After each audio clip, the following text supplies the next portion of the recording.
Happy Chinese New Year nga mga kuys. Tara at samahan nyo ako magkaskas ngayon dito sa lutuan dito sa Taiwan. Sabi nila marami daw ang nananalo kapag malapit na ang Chinese New Year. Kaya tingnan natin kung maswerte tayo ngayong mananalo. Ito na nga at sinimulan ko ng magkaskas. Medyo kabado ako dahil 200 tinantay ako sa isang piraso na ito. Sana swertihin tayo.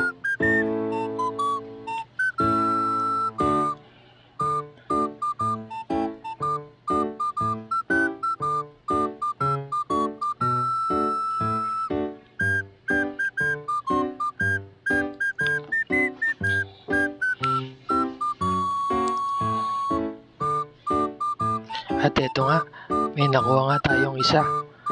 Tingnan ba natin kung may makukuha pa kaya tayo.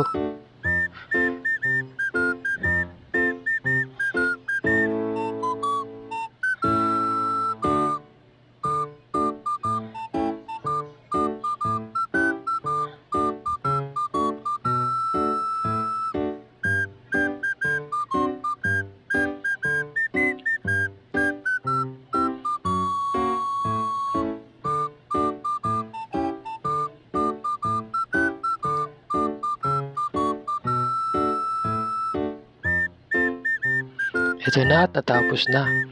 At nakaisa nga tayo. Ngayon, tara na, papalitan natin. Tingnan natin kung magkano ang napanalo na natin. At ito na nga. Nanalo tayo ng 300.